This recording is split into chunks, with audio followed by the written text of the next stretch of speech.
kawan pajak. Halo kawan pajak, kami dari tim Mojok Podcast akan memberikan informasi seputar perpajakan dengan tema manfaat pajak. Dengan saya, Seto Arum Asari dari Universitas Jember bersama rekan saya. Saya Erik Dimastiawan dengan saya Erik Dimastiawan dari UPN Veteran Jawa Timur. Dan saya Miftahul Janah dari Universitas Negeri Surabaya. Saya Siti Ramadhani Trijaya Nuritwan dari Universitas Airlangga. Saya Safira Harwinur Aziza dari Universitas Muhammadiyah Sidoarjo. Saya Maslahatul Mufidah dari Universitas Gadjah Mada. Selamat menyaksikan.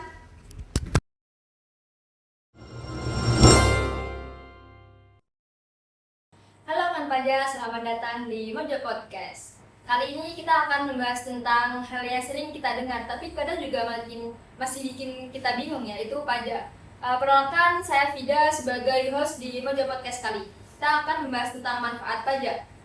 Sebelumnya, di sini juga aku gak sendirian, ditemani dengan narasumber spesial kita, yaitu Mbak Indah sebagai penyuluh pajak DKPP Pratama Mojokerto ini. Selamat datang Mbak Indah. Halo Wida, halo kawan pajak. Kenalkan, saya Indah, penyuluh dari KPP Pratama Mojokerto. Saya juga baru penyuluh di sini per 1 Juli 2025 kemarin. Halo Mbak Indah. Iya. Senang bisa ngobrol dengan Mbak Indah hari ini. Mungkin langsung aja ya Mbak. Ini tuh aku mewakilin suara dari teman-teman netizen di sini. Sebenarnya pertanyaan klasik ya, banyak banget pertanyaan yang kayak sebenarnya pajak itu apa sih, dan kenapa kita sebagai rakyat biasa harus bayar pajak. Oke, jadi betul ya, memang pajak itu sering dipertanyakan dan merupakan pertanyaan klasik. Kenapa? Karena pajak itu sebenarnya kalau disederhanakan ya, itu merupakan kontribusi wajib dari masyarakat kepada negara. Nah, kemudian kontribusi itu memang diatur dalam undang-undang, jadi sifatnya memaksa. Dan kemudian uang pajak itu tentunya digunakan untuk membiayai keperluan negara, misalnya untuk pendidikan, kesehatan, infrastruktur, maupun banyak lainnya. Nah, kalau untuk lebih gampang lagi dibayangkan ya, untuk kawan pajak bisa dianggapkan dalam negara itu ibaratnya seperti rumah besar yang kita tinggali bareng-bareng. Nah, untuk menjalankan rumah bersama itu tentunya harus dibangun juga dengan bersama-sama ya. Nah, pajak itu ibaratnya adalah iuran bulanan supaya rumah itu bisa tetap berdiri kokoh, aman, dan tentunya nyaman untuk semua orang yang meninggalnya. Seperti itu. Oh, berarti pajak itu kayak iuran warga kompleks gitu ya Mbak? Kalau misalnya kita gak bayar berarti rumahnya juga bisa kumuh, jalan juga gak dibenerin, kayak gitu ya Mbak? Betul, betul banget. Dan yang penting ya, semua penghuni rumah itu harus ikut iuran sesuai dengan kemampuannya. Jadi nggak bisa cuma yang punya uang banyak aja yang bayar pajak, sementara yang lain hanya menikmati saja. Nah, ini kita sebutnya dengan prinsip keadilan dalam pajak. Seperti itu, Kak Vida. Oke, berarti ngomongin soal adil ya Mbak. Banyak juga nih yang mikir kayak pajak itu cuma urusan orang kaya aja, kayak punya rumah gede, punya mobil. Sebenarnya gimana sih Mbak? Pajak itu kewajiban semua orang atau gimana? Nah, memang banyak yang salah persepsi ya, Kak Vida ya. Jadi perlu diluruskan. Jadi pajak itu bukan hanya untuk orang kaya. Yang kena pajak itu adalah semua orang yang memiliki penghasilan. Tentunya ada batasannya ya Kak Vida ya, yang disebut dengan PTKP. PTKP itu apa? PTKP adalah penghasilan tidak kena pajak. Jadi kalau misal penghasilan Kak Vida nanti ketika sudah bekerja itu masih di bawah batas, tentunya belum dikenakan pajak, seperti itu. Nah, tapi nanti kalau penghasilannya itu sudah di atas PTKP baru mempunyai kewajiban pajaknya dan tentunya dipotong pajak, seperti itu. Berarti prinsipnya mungkin kayak gotong royong gitu ya? Siapa yang lebih mampu bisa bantu lebih banyak, terus yang baru mulai bisa bantu lebih sedikit. Ya, jadi proporsional itu artinya semakin besar penghasilanmu, maka semakin besar juga pajak yang perlu dibayarkan gitu. Atau kalau memang bekerja ya nanti potongannya jadi besar juga gitu. Jadi tidak semuanya dikenakan pajak. Jadi dilihat dulu penghasilannya. Nah, kemudian kalau untuk tadi ya, apa tadi gotong royong tadi ya? Iya. Nah, itu memang betul banget. Itu memang kita sering bilangnya pajak itu dari kita, oleh kita, dan kemudian untuk kita juga. Karena apa? Karena uangnya dipakai untuk kebaikan bersama. Misal nih, untuk menggaji guru, membangun jalan, rumah sakit, atau infrastruktur lainnya, kemudian biasanya juga digunakan untuk subsidi ataupun beasiswa. Jadi semuanya itu gotong royong dari masyarakat dan kemudian juga dikembalikan lagi ke masyarakat. Oke, sebelum lanjut ke manfaat ya Mbak ya, aku juga penasaran. Tadi kan juga disebutkan sama Mbaknya kayak ada negara, masyarakat, juga ada iuran bersama juga. Sebenarnya di Indonesia ini pajak itu ada berapa macam sih dan siapa aja yang mengelolanya? Ya, nah ini ada yang miskom juga nih biasanya ya. Jadi pajak di Indonesia itu sebenarnya ada dua jenis pajak ya. Ada pajak pusat dan juga ada pajak daerah. Nah, kalau yang dikelola oleh KPP Pratama Pasuruan atau yang dikelola oleh DJP itu namanya pajak pusat. Nah, contohnya apa? Contohnya adalah pajak penghasilan atau PPh yang tadi kalau sudah bekerja itu nanti akan ada PPh-nya contoh ya. Kemudian ada juga pajak pertambahan nilai atau disebutnya PPN. Nah, itu pajak untuk pembelian barang. Ya, kemudian ada juga PBB, pajak bumi dan bangunan, namun khusus untuk sektor P3. P3 itu perkebunan, perhutanan, dan pertambangan. Dan satu lagi itu ada jenis pajak bea materai. Ya, nah untuk yang pajak pusat ini maksudnya nanti ke APBN. Ya, dan digunakan untuk membiayai program nasional karena APBN ya, anggaran penerimaan dan belanja negara. Nah, kalau yang kedua itu jenisnya adalah pajak daerah. Nah, pajak daerah karena sesuai dengan judulnya pajak daerah tentunya dikelola oleh daerah. Daerah ini misalnya daerah kabupaten atau kota, kemudian provinsi gitu ya. Nah, ini contohnya adalah ini biasanya yang sering salah ya, pajak kendaraan bermotor. Nah, kalau misal mau perpanjang STNK atau memperpanjang plat nomor ya, nah itu bayarnya bukan di kantor pajak Pratama ya kalau di daerah. Jadi itu merupakan wewenang pajak daerah. Contohnya juga seperti pajak hotel, restoran, reklame, kemudian ada pajak hiburan, dan juga PBB, tapi untuk sektor P2 yaitu perdesaan dan perkotaan yang biasanya dibayar setiap tahun itu untuk perumahan atau tanah gitu. Nah, kalau untuk pajak daerah ya tentunya kan dikelola oleh pajak daerah, oleh pemerintah daerah ya. Nah, itu tentunya juga digunakan untuk pembangunan layanan publik di wilayahnya.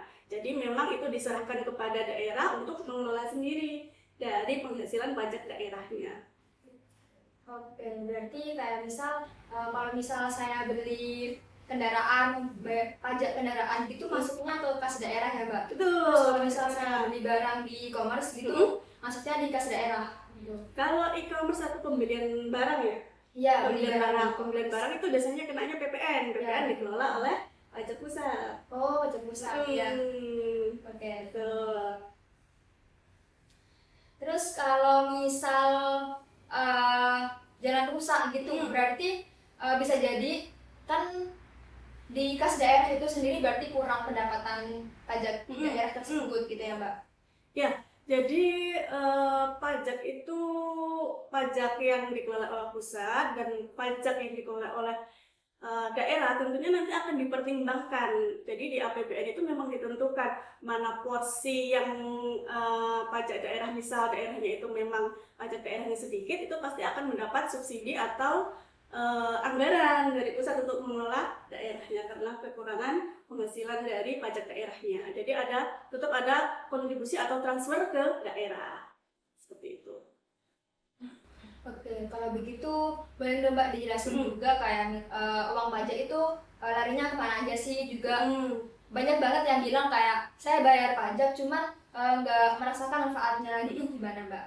Ya, jadi memang betul wajib pajak itu sering merasa tidak merasakan manfaat karena itu sebenarnya definisinya sudah disebutkan juga ya di undang-undang, karena iuran yang dibayarkan iuran wajib yang dibayarkan pembayar pajak itu memang tidak dirasakan secara langsung manfaatnya. Karena apa? Karena contohnya nih nih contoh pemanfaatan pajak itu digunakan untuk apa? Bisa melalui pendidikan, bisa untuk menggaji guru, bangun sekolah, ada beasiswa, maupun kalau sudah kuliah mungkin ada beasiswa KIP ya. Kemudian di bidang kesehatan banyak sekali seperti BPJS, kemudian vaksin gratis, kemudian menyediakan infrastruktur di puskesmas, kemudian ada juga untuk jalan raya, perbaikan maupun pembangunan baru ya, seperti jembatan, bandara. Di sosial pun juga ada, seperti bantuan sosial, kemudian subsidi LPG maupun BBM, dan kemudian di bagian keamanan itu terkait pemberian gaji kepada TNI maupun Polri, termasuk ASN juga itu mendapat gaji dari pajak juga. Berarti kayak pas kita jalan di jalan baru terus antri juga di puskesmas, sebenarnya kita juga sebenarnya lagi nikmatin manfaat pajak ya Mbak? Ya, tentu saja. Bahkan ketika kita mungkin di rumah yang memasak memasak makanan atau merebus air untuk membuat minuman, dan mungkin ya ada yang menggunakan LPG 3 kilo ataupun mengisi BBM dengan Petralit yang bersubsidi. Nah itu tentunya semuanya subsidi itu dibiayai melalui pajak. Oke, makanya penting banget buat kita bahwa pajak itu sebenarnya nyata manfaatnya. Terus jika boleh tahu sebenarnya pendapatan dari pajak sendiri itu berapa persen sih Mbak kontribusi di APBN sendiri? Ya, jadi memang pendapatan dari pajak itu mendapatkan porsi paling besar di APBN. Jadi kalau untuk tahu berapa persennya itu sekitar 80%. Semua anggaran di APBN itu bersumbernya dari pajak desa. Jadi kalau masyarakat nggak taat pajak ya tentunya nanti akan mengalami kendala untuk menjalankan program-program yang sudah ditentukan di APBN. Tadi Mbak juga sempat singgung pendidikan. Mungkin saya juga penasaran kayak gimana sih pajak ini bisa berdampak langsung di dunia pendidikan. Nah, pendidikan ini merupakan sektor yang penting ya, karena jelas juga menunjukkan peran perpajakan. Karena apa? Karena pendidikan itu mendapatkan porsi besar juga dari APBN. Jadi biasanya pajak yang telah kita bayarkan kemudian dialokasikan untuk kepentingan pendidikan, biasanya untuk apa? Biasanya adalah untuk misal ada program sekolah gratis ya, mulai kalau dulu kan 9 tahun ya, mulai dari SD, SMP, kemudian mungkin di SMA negeri pun ada juga yang sekolahnya gratis. Nah, kemudian kalau untuk menjalankan kegiatan belajar mengajar kan perlu ruang kelas yang bagus, kemudian ada sarana yang mendukung. Nah itu tentu saja biasanya juga mendapatkan biaya atau dana BOS ya. Nah itu biasanya juga digunakan untuk renovasi ataupun untuk membeli buku pelajaran gratis untuk siswa. Ada juga program beasiswa, kemudian juga untuk gaji guru ataupun di pendidikan tinggi gaji dosen, seperti itu. Bahkan sekarang kan ada namanya program makan gratis ya. Semua siswa baik SD, SMP, SMA juga mungkin ya juga mendapatkan program gratis makan siang gratis ya dari pemerintah. Nah, kalau setiap kali ada anak yang bisa sekolah tanpa bayar, kemudian guru yang digaji layak, kemudian fasilitas pendidikan yang baik, tentunya itu semua membutuhkan peran dari pajak. Ya. Ternyata dengan bayar pajak kita juga bisa bantu adik kita bersama ya. Ya nggak mau saya lanjutkan dulu. Ya, jadi kita dengan bayar pajak itu bisa bantu dengan adik-adik kita sekolah betul. depannya gitu ya Mbak. Karena apa? Karena kan diatur di undang-undang ya bahwa pendidikan itu adalah hak semua warga dan juga pajak merupakan insentif untuk mewujudkannya. Oke, berarti ini bukti bahwa kontribusi kecil kita bisa berdampak besar buat bangsa ke depannya gitu teman-teman. Mbak, kalau kita sebagai mahasiswa, kita kan sebagai mahasiswa belum punya penghasilan. Ya, belum menjadi wajib pajak ya istilahnya. Itu berarti bagaimana cara kita ke depannya bisa kontribusi ke dalam pajak sendiri gitu Mbak. Oke.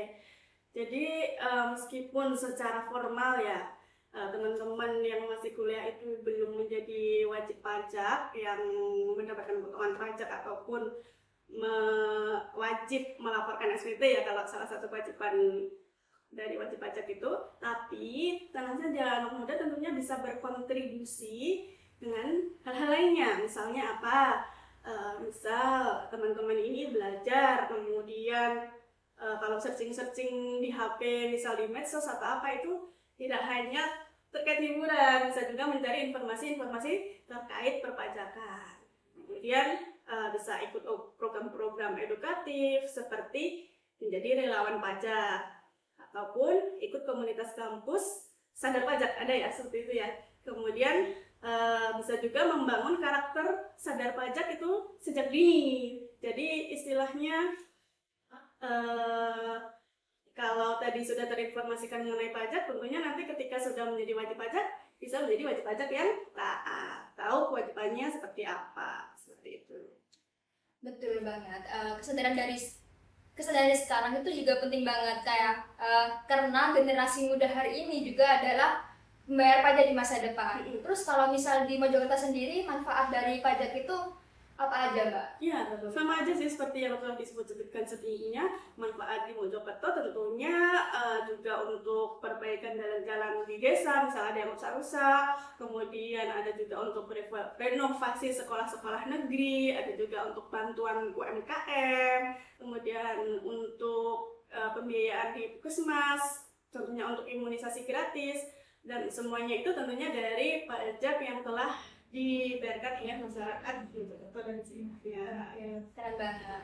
Sebelum kita tutup nih Mbak, boleh dong kasih tips kayak buat kita sebagai anak muda, anak-anak remaja juga, orang tua juga, gimana cara kita berkontribusi lebih untuk pajak? Nah, tips sederhananya ya, kalau untuk orang tua, misal kalau orang tuanya memang sebagai wajib pajak menjadi contoh yang baik, misal jika sudah waktunya wajib lapor SPT, bisa lapor SPT tepat waktu, bayar pajaknya juga sesuai aturan, kemudian bisa juga mengajak anak untuk berdiskusi mengenai pentingnya pajak itu apa. Nah, kalau sebagai anak muda mungkin bisa dengan menggunakan media sosial ya untuk edukasi, misal menyebarkan info valid, kemudian ikut kegiatan-kegiatan yang mendukung literasi tentang pajak. Nah, kalau si anak-anak nih misalnya ya, itu bisa dengan belajar dari hal-hal kecil seperti jujur, bertanggung jawab, suka berbagi. Nah, itu juga merupakan fondasi dari kesadaran pajak yang nantinya dibutuhkan ketika sudah menjadi wajib pajak. Oke, intinya sadar pajak itu dimulai dari kesadaran diri dan rasa peduli diri sendiri ya kawan-kawan pajak. Begitu ya kawan pajak, pembahasan kita mengenai manfaat pajak. Semoga bisa menambah wawasan dari kawan-kawan pajak sendiri. Terima kasih banyak Mbak Indah atas ilmu dan insight barunya. Aku pribadi jadi lebih ngerti kalau pajak itu bukan soal setoran, tapi juga soal kontribusi buat masa depan. Dan buat kawan pajak di Mojokerto dan sekitarnya, yuk mulai dari langkah kecil, belajar, peduli, dan sebarkan manfaat ke orang-orang terdekat. Jangan lupa follow dan share Mojo Podcast ini supaya makin banyak yang tercerahkan. Sampai jumpa di episode berikutnya. Mojo Podcast dengan tema yang lebih seru dan juga update sesuai dengan seputar perpajakan. Karena sadar pajak itu keren. Pajak tumbuh, Indonesia tumbuh. Wah, obrolan tim kita hari ini ternyata bikin sadar banget ya. Ternyata pajak tuh nggak seserem yang dibayangin loh. Justru pajak itu powerful banget buat masa depan, terutama di bidang pendidikan.